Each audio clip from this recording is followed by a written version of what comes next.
Salut à tous et bienvenue sur cette nouvelle vidéo de YouAndDev. On continue dans notre projet de foufou Overkill.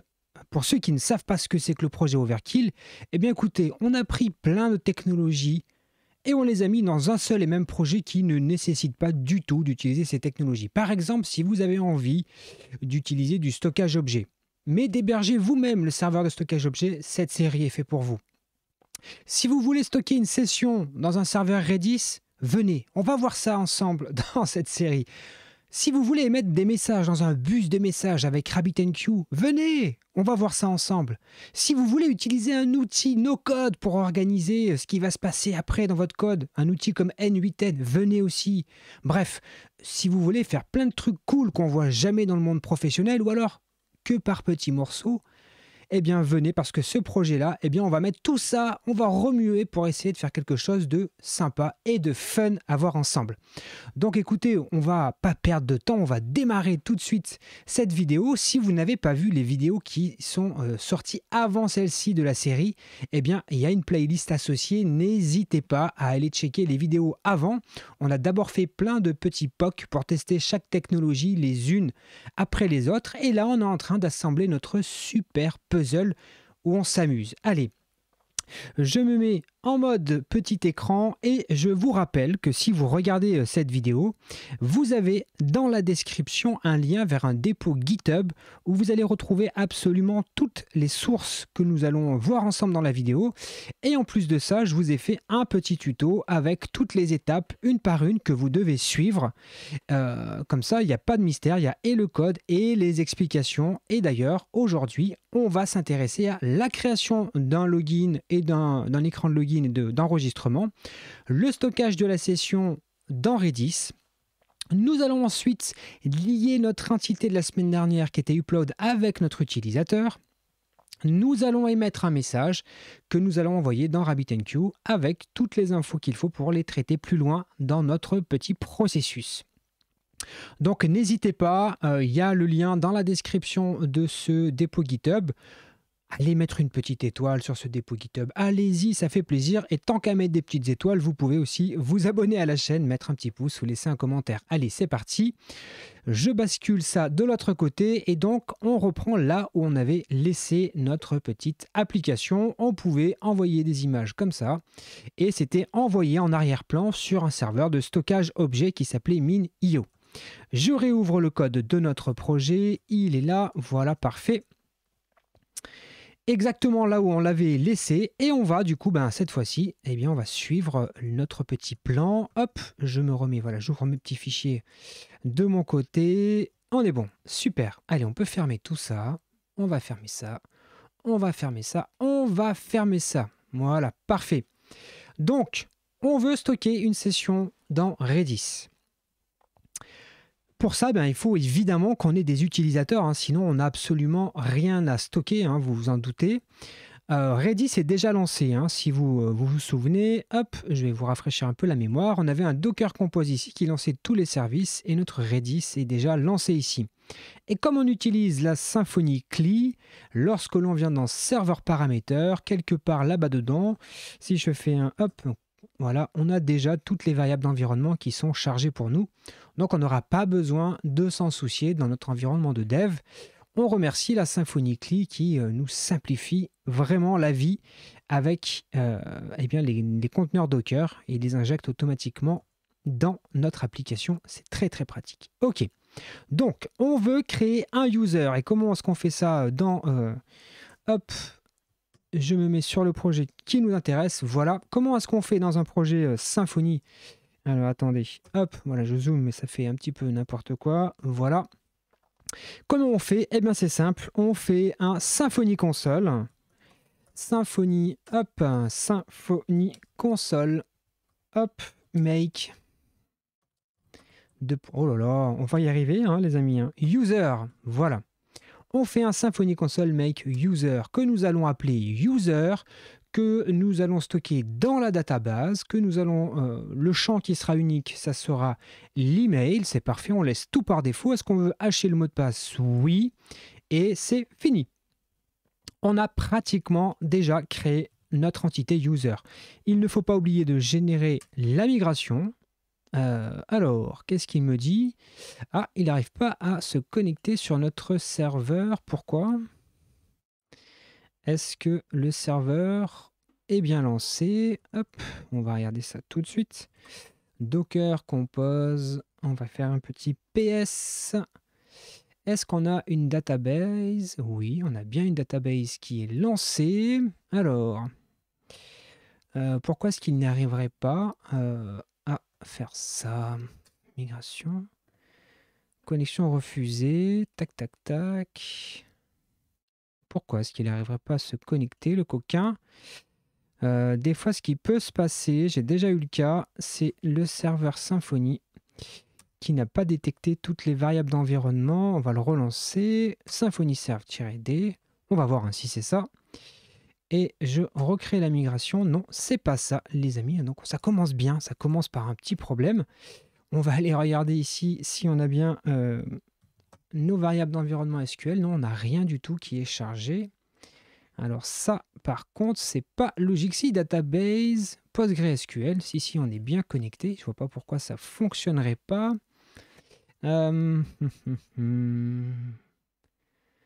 Ok, je pense savoir ce que c'est. Je vais mettre la pause, le temps de régler le problème. Bon voilà, je reprends. Excusez-moi pour ce petit cafouillage. Pour vous, ça a été quelques secondes, mais en fait, simplement, j'avais laissé tourner les conteneurs de préparation. Ils se sont mangés sur les ports. Bref, j'ai pu générer ma migration. Et maintenant, on va tout simplement, eh bien, hop, où est mon terminal? Il est là et on va tout simplement appliquer nos migrations. Hein. Hop, voilà. On applique gentiment nos migrations. On met yes et là, tout va bien. Parfait. Donc là, c'est bien. Si on va regarder notre code, hein, on peut aller checker le code. Hop, ici, vous allez voir que on a de nouveaux fichiers qui ont fait leur apparition dans Entité. On a bien notre user. Et d'ailleurs, si on va aussi dans Migration, vous allez voir que ça a bien généré ici la migration avec les requêtes qui vont créer le user. Hein, parce que vous ne l'avez pas vu à l'écran, mais ça a bien fonctionné, ça a bien créé le fichier de migration. Nickel. Maintenant, on a un user, c'est top. Créons un formulaire d'enregistrement, parce c'est bien beau d'avoir une entité user, mais encore faut-il pouvoir créer son compte. Donc on va créer un registration form. Et pour ça, on va utiliser la commande Symfony console make registration-form, tout simplement. Là, il nous demande est-ce qu'on veut rajouter la notation unique entity sur les users pour être certain qu'il n'y ait pas de duplication. Donc on va répondre yes, hein, par défaut, c'est parfait. Est-ce qu'on va vouloir envoyer un mail de confirmation? Non, on va pas faire ça, on n'en a pas besoin dans notre projet. Et est-ce qu'on veut qu'il soit automatiquement connecté après l'enregistrement? Ben, on peut répondre yes, hein, après tout, pourquoi pas. Il nous demande après la connexion, enfin après l'enregistrement, à quelle route il doit être redirigé. Donc nous, on veut le rediriger vers la seule et unique route qui existe pour nous, c'est Overkill, donc la numéro 11 dans notre cas. Et c'est bon. Il nous dit que c'est tout bon, on peut aller directement dans Register. Mais ceci dit, nous, on va aller légèrement modifier le code qui a été généré. On va supprimer, vous allez le voir, un petit champ qui ne nous intéresse pas. Donc, ça nous a généré automatiquement dans Form un Registration Form Type. Comme ça, on a directement ici, eh bien, on a directement le formulaire qui a été généré par nous. Et nous, on va simplement enlever cette histoire d'agréer les termes d'utilisation. Ça ne nous intéresse pas. Donc, on l'enlève dans le formulaire. Et si on l'enlève dans le formulaire, il faut également l'enlever dans le template twig qui a été également généré au passage. Donc, on supprime ça aussi. Et on peut tester, on va aller gentiment sur notre navigateur web, à notre application ici, et on va sur l'adresse Register. Et là, logiquement, Register... Alors attendez, est-ce que depuis tout à l'heure, je ne suis pas en train de naviguer sur la mauvaise version de notre application? Bah oui, voilà. Depuis tout à l'heure, j'étais pas sur la bonne application. Et là, si on va sur Register, pas de problème, on peut s'enregistrer. Donc, on va se créer un petit user. Alors, attendez, je vais désactiver mon gestionnaire de mots de passe parce que sinon, il va nous embêter tout le long. Hop, déconnexion, voilà. Donc, On va se connecter, enfin on va se créer un compte avec test@test.com et le password, ça sera password. Attendez, je suis pas sûr de l'avoir bien tapé. Password et on fait register. Et on est redirigé comme prévu hein, tout de suite après sur la page Overkill, hein, la seule et unique page qui existe. Ok, c'est bien. Maintenant, il faut qu'on se crée une page de login, hein, parce qu'on a créé un compte, mais encore faut-il pouvoir s'authentifier avec. Et vous allez voir qu'on va pouvoir générer ça aussi très très rapidement, hop, avec la petite commande qui va bien, Symfony Console make 2.hot. On lance la commande, il nous demande quel est le type d'authentification. Nous, on veut un login form authenticator. Donc, le choix numéro 1, on fait entrer. Il nous demande comment est-ce qu'on veut nommer la classe d'authentification. Donc, nous, on va l'appeler app authenticator. Ça va très bien. On fait entrer. Comment est-ce qu'on veut appeler la classe contrôleur? On va la laisser s'appeler security controller, ça va très bien. Et est-ce qu'on veut générer une route de logout? Oui, on peut mettre yes, il n'y a pas de souci. Et là, il nous dit attention, hein, il faut finir ici en modifiant le to-do dans le fichier app authenticator, la méthode on authentication success method. Donc, on va aller modifier notre fichier en question qui a été généré pour nous par la ligne de commande dans contrôleur, security controller. Est-ce que c'était le security controller dans le app authenticator, pardon, excusez-moi. Donc security app authenticator. Ici, il y a un to-do, pardon. Donc nous, on va commenter ça, ça ne nous intéresse pas. Hop. Et on va dire qu'une fois qu'on est logué, on veut être redirigé vers la route Overkill. Maintenant, c'est bien beau tout ça, il faut qu'on protège une route, parce que sinon, si on ne protège pas une route, on ne pourra jamais avoir besoin du login. Donc on va protéger ici la route Overkill, hein, la seule qui aura dans notre application, et on va rajouter la petite mention this, deny access, et ensuite, ici, on va lui dire que c'est role user. Ça veut dire que c'est interdit pour tout le monde, sauf si on a le rôle user. Et par défaut, dans Symfony, si on ne fait rien, hein, une fois qu'on est logué, on hérite à minima du rôle user. Donc, retournons sur notre petit site. Voilà.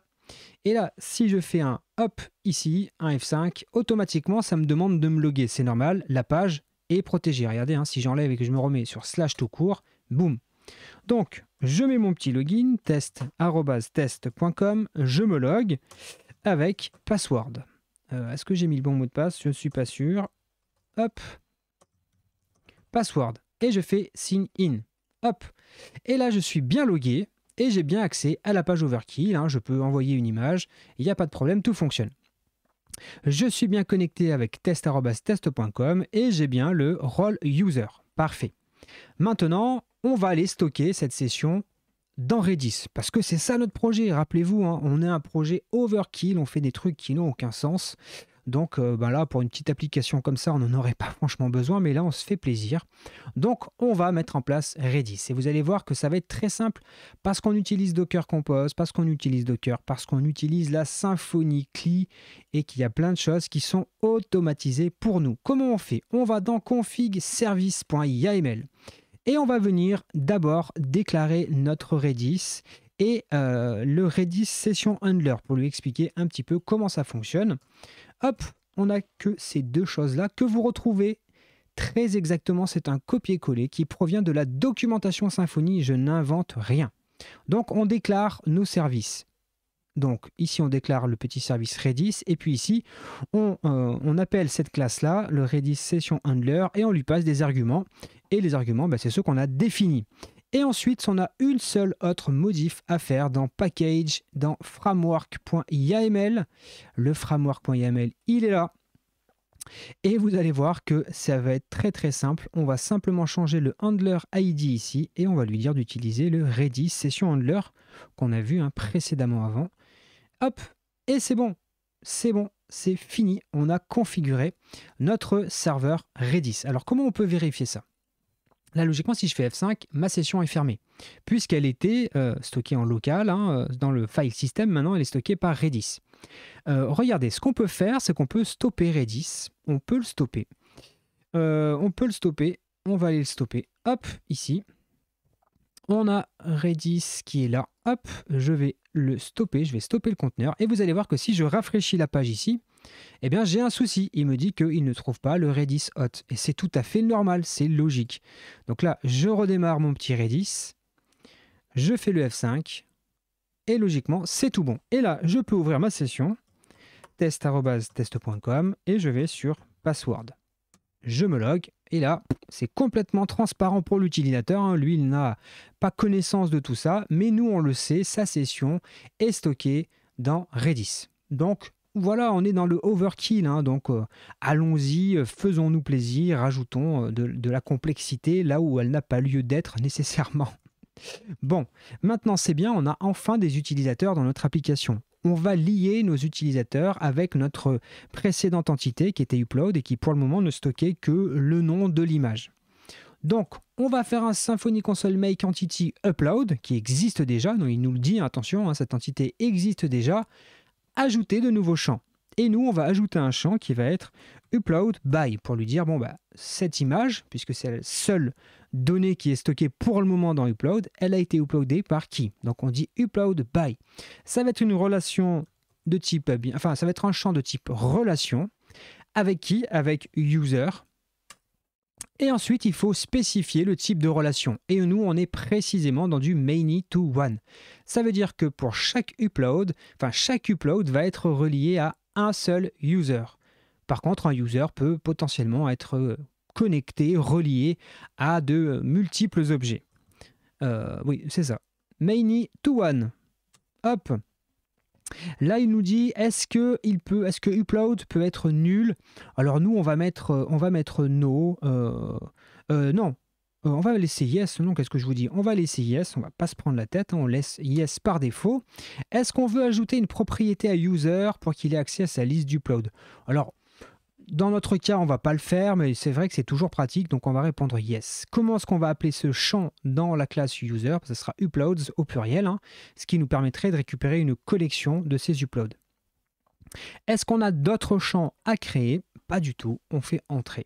C'est parfait. Et là, il faut qu'on crée nos migrations. Hein, voilà, donc on va faire un Symfony Console Make Migration et on va faire un Symfony Console Doctrine Migration Migrate. On répond yes. Et c'est OK. Maintenant, il nous faut juste modifier notre code pour que lors de l'upload, on vienne renseigner quel est le user qui a fait l'upload. Et vous allez voir, ça va être vraiment très simple. Alors, je vous le dis, hein, en vrai, si c'était un projet réaliste, on aurait créé un service pour faire toutes ces petites choses-là. Là, on va le faire directement dans le contrôleur. Ne vous offusquez pas, c'est pour garder de la simplicité et surtout, c'est pour s'amuser. Donc, on va pas mettre de l'abstraction là alors qu'on est en train de s'amuser. Ça va, on se détend, tout va bien, les amis, ça va. Donc, sur notre objet upload, qui est ici, voilà, upload. Regardez, il a tout compris. Mon éditeur, non, c'est pas set user, il n'a pas tout à fait compris. Set upload by. Et on lui dit quoi? On lui dit this get user, ce qui nous permet de récupérer le user qui est connecté au moment de l'ouverture de session. Parfait. Alors on peut vérifier ça. On va faire un petit die and dump ici de upload. Hein, et vous allez voir que si on va sur notre petit site, qu'on choisit un fichier, allez, on va changer, on va prendre celui-ci, on fait upload, et là effectivement, vous voyez bien qu'on a bien le nom de l'image du fichier qui est stocké sur notre stockage objet, je vous le rappelle. On a le upload by, là, on a bien notre utilisateur, donc c'est tout bon, c'est parfait. On revient là, on va enlever notre petit die and dump qui n'a pas d'intérêt ici. On va rafraîchir, et ici, hop, tout va bien. Parfait. Maintenant, passons à l'autre partie de notre vidéo. Allez, je me remets comme ça. Ok, on vient de mettre en place Redis. C'est beau, c'est magnifique. On a lié notre entité user avec upload. C'est beau, c'est magnifique. On a toutes les infos. Et rappelez-vous, dans notre délire, lorsqu'on a toutes ces infos, on va vouloir les transmettre dans un bus de messages. Ce bus de messages qui sera plus tard consommé par un outil qu'on verra probablement la semaine prochaine qui s'appelle N8N. Donc là, l'idée, ça va être d'émettre un message dans un bus de messages. Donc, Allez, on est parti, on est à peu près au milieu du parcours de cette vidéo, on replonge pour un tour. Alors si cette vidéo vous plaît, n'hésitez pas à mettre un petit pouce, à partager, tout ça, ça fait plaisir. Bon allez, je vous embête pas, allez, je vous embête pas, on est reparti. Hop, on se remet dans notre code ici. Dans notre ligne de commande, pardon, première chose à faire, on a besoin d'installer le composant Messenger de Symfony. Composer require Symfony / Messenger, on ne peut pas faire plus simple. Ça installe toutes les dépendances qui vont bien, ça prend pas très longtemps, ok, on est bon. Ensuite, que faut-il faire? Il nous faut déclarer un message, il faut créer un message. Donc on va se créer le message dans le répertoire SRC, un petit répertoire message, avec le M majuscule, ça a son importance. On va créer un petit fichier PHP, j'aime bien dire petit. Hop, un petit ici, fichier PHP upload message.php. Et que va-t-on mettre à l'intérieur? Eh bien, je vais vous copier-coller le code, mais vous allez voir que c'est très simple. Cette enveloppe, elle est très simple, elle décrit les données que l'on va envoyer dans notre bus de message. Donc nous, on crée quelque chose qui s'appelle upload message. Et il a besoin d'un champ de type string qui sera l'upload, ça sera le nom du fichier en l'occurrence, et dans string le user, et on lui passera l'email du user. Et on crée deux getters ici qui permettent plus tard de l'exploiter. Alors, si on devait consommer les messages par l'application Symfony elle-même, on serait obligé de créer ce qu'on appelle un handler. Donc on va le créer, ça n'a aucun intérêt pour notre application, mais c'est toujours intéressant pour ceux qui n'ont jamais vu un bus de message. Comme ça, ça vous permet de le voir en entier. Donc le message handler, c'est ce qui va consommer les messages. Donc il faut créer un petit répertoire message handler. On va créer un fichier qui s'appelle upload message handler.php pour garder une logique avec le nom de notre message qu'on a créé précédemment. Parfait. Et là, hop, on va faire un truc tout bête. Alors là, c'est juste, je pense, mon IDE qui crie pour rien, mais sinon, c'est censé fonctionner. C'est bien cette classe-là. Je pense que c'est mon IDE qui ne fait pas le travail correctement, mais peu importe. En gros, lui, on lui dit, bon, écoute, upload message handler, quand je t'appelle, je te passe un upload message, précisément ce qu'on a décrit ici. Et on passerait ici ce qui doit être réalisé avec le contenu de ce message. Donc là, on fait un dump, mais de toute façon, on ne va pas s'en servir. Mais c'était juste pour ceux qui se posaient la question de comment est-ce que l'application Symfony pourrait consommer elle-même les messages. Mais nous, on va confier la consommation des messages à une autre application. Ok, là, c'est pas mal. Maintenant, il faut qu'on dispatche, qu'on envoie ce message. Il faut bien qu'à un moment donné, on utilise notre petite enveloppe, le upload message, on peut appeler ça notre enveloppe. Il faut bien qu'on l'utilise et qu'on l'envoie dans notre bus de message, qui va être pris en charge, je vous le rappelle, par RabbitMQ. Et alors là, ça va être, vous allez le voir, très simple. On va prendre ici, dans notre contrôleur, on va lui charger message bus, hop, message bus interface. Alors pourquoi est-ce qu'il ne va pas me le chercher, cette andouille?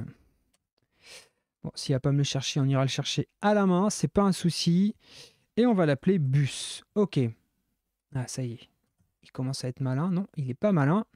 Écoutez, on va aller lui mettre le use ici manuellement. Donc c'est un Symfony Component Messenger, message bus interface. Bon là, il me le souligne. Je ne sais pas pourquoi il me le souligne. J'ai l'impression que mon éditeur de code n'arrive pas à retrouver ça. Pourtant, je vous assure que c'est vraiment ça le code. Bon, bref, peu importe. Et ensuite, il faut qu'on dispatche notre message. On peut le mettre ici, ça serait une bonne idée. Et pour ça, on va faire, alors nous, on va pas faire dispatch upload. On va lui dire new. Et là, il faut lui dire, new quoi? New upload message. Donc, on crée un nouveau message, tel qu'on l'avait prévu. Et ensuite, on lui dit, premier champ, rappelez-vous, c'était l'URL. Donc, nous, c'est le image file. Voilà, c'est le nom du fichier. Et ensuite, on voulait l'adresse mail du user. Pardon. Donc, this, hop, get user. Donc là, on récupère l'objet user, mais ça ne va pas suffire. Et on veut le get user identifier qui, dans notre cas, correspond précisément au mail, au mail de notre utilisateur. Parfait. D'ailleurs, si le handler il va être pratique, si on met un die and dump, vous allez voir que là, en fait, pour le moment, comme on n'a pas mis de traitement asynchrone, ça devrait nous faire le die and dump. Comme ça, on va pouvoir expérimenter quand même. Si je prends ça et que je fais upload, est-ce que j'ai un dump quelque part? Non, il n'a pas appelé. Pourquoi? Ah, bah si, on n'a pas fini la configuration. Est-ce qu'on a fini notre configuration? Attendez, je réfléchis. Est-ce qu'on a oublié quelque chose? Non. Non. Ah ben non, il faudrait consommer. Donc non, on est bon. Non, les amis, oubliez ce que je vous ai dit. On est pas mal. On va activer maintenant notre RabbitMQ. Vous allez voir que c'est très simple. Configuration, package, messenger.yml. Et là, on a quelques petites choses à faire. Dans le routing, ici, on va activer pour notre message à nous, hein, donc c'est pas ça, nous, c'est upload. Upload message. On va lui dire, toi, je t'envoie en type asynchrone. Et du coup, nécessairement, il faut spécifier le message asynchrone. Et nous, on ne veut pas utiliser cette variable d'environnement, on veut utiliser la variable d'environnement RabbitMQ. Donc là, nous, on lui met ça à la place, tout va bien. Et ensuite, petit tricks qu'on avait découvert ensemble pour ceux qui avaient suivi le POC, pour éviter d'avoir des données complexes, on va utiliser le serializer et on envoie les données au format JSON. Là, logiquement, si tout se passe bien, si j'ai pas fait de boulettes, si on envoie une image ici, elle devrait être automatiquement envoyée dans RabbitMQ, qui est consultable ici, overview, connexion. Alors, est-ce qu'il a reçu un message ici? F5. J'ai pas l'impression qu'il a reçu un message, donc j'ai dû louper une petite configuration quelque part. Qu'est-ce que j'ai fait? Alors, il y a un truc qu'on a loupé quelque part. Il faut bien qu'on s'assure qu'on n'ait pas fait de faute d'orthographe dans le nom des fichiers, parce que sinon ça ne marche pas.